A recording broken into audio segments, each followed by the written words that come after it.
ابراهیم علیہ الصلوۃ والسلام مبارک ته وګورئ رب لا یزال په اور کې واچاو او داسې اور چې سونه میله اندازه باندې برا خي طرف ته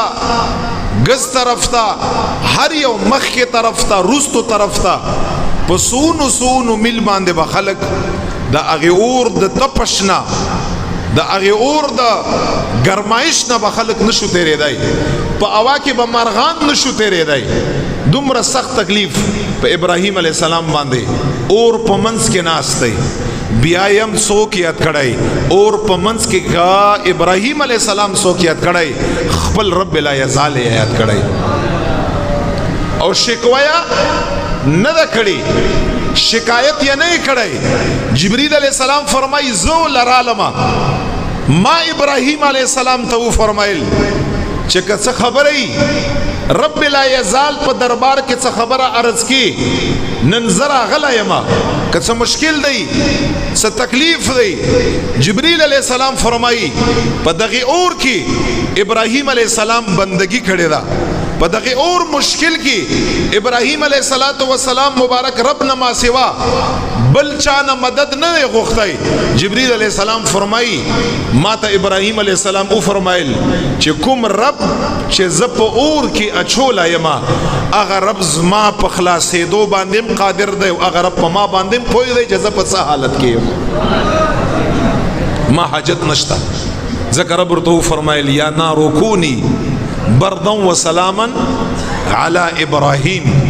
اے اور یخشا سلامتیا والا شا خو ابراهیم علیہ السلام چې اور نه راوته تکلیف نه تاسو تاریخ وګورئ بندگی د رب پر خود نه ده په بندګۍ د رب کې والله نورم اضافه راغلی ده زمونږ استاد غوندي خلق نو اغوي چې دلته به مشکل راغی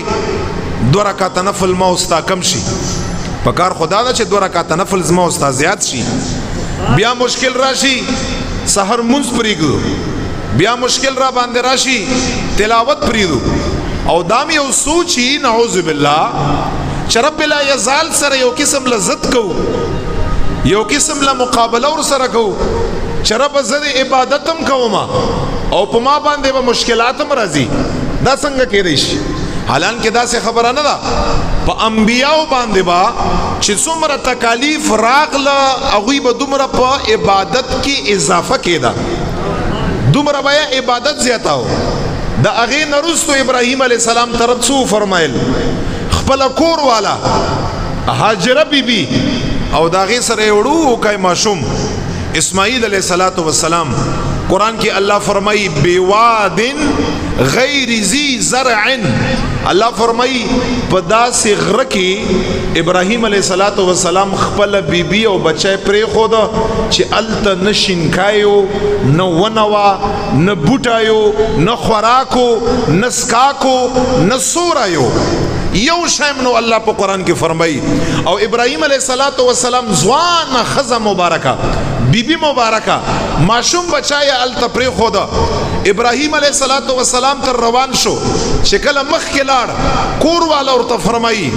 منگ دا چاہتا پری خودو پداسی بیار و مددگار پداسی دشتا و بیابان چنو بشتا بالکل خڑ پر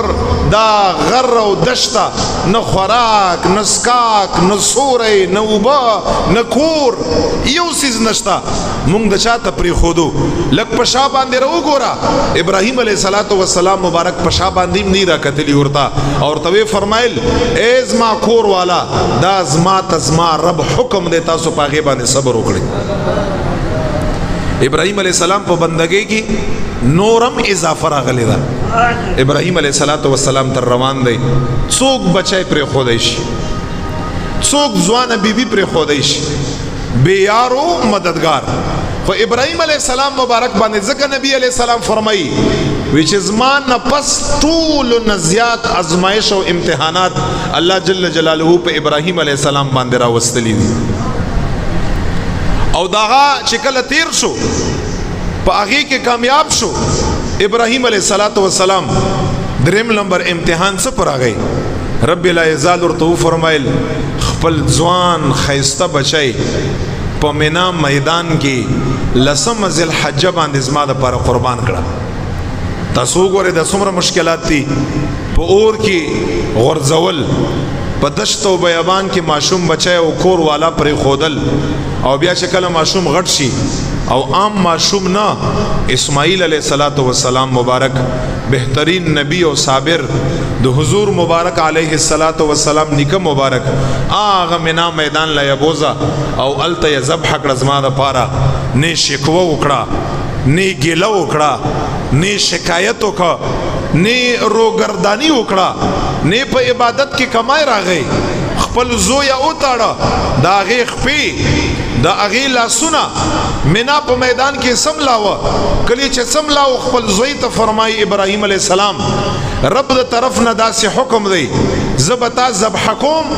رب لا یزال می فرمای چې قربان یکړه. ابراهیم علیہ الصلوۃ والسلام په دغه خبره باندې لاندې پروت، لاسونه تړلی، خپې تړلی. اسماعیل علیہ الصلوۃ والسلام ورته فرمای زما والد محترمه تخپل کار وکړه، زب ان شاء الله تعالی د صبر کوونکو نه یم،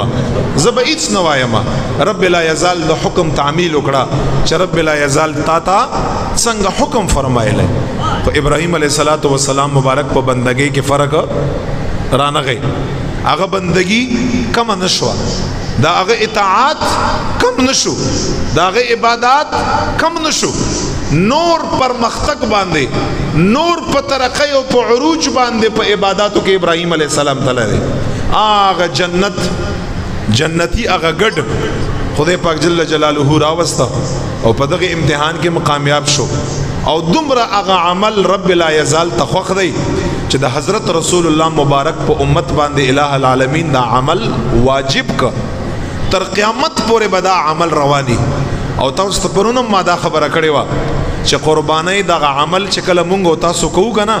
نو دا قربانی आवाज کا د ابراهیم علیہ السلام د وفا، دا قربانی आवाज کا د ابراهیم علیہ الصلوۃ والسلام د عشق، دا قربانی आवाज کا د ابراهیم علیہ الصلوۃ والسلام د محبت خپل رب سره چې رب لا یزال سره دومره مینوا، دومره ور سره محبت، دومره ور سره وفا وا چې د سخت تکالیف باوجود د دغه خلکو په بندګۍ کې هیڅ فرق نه راغلی.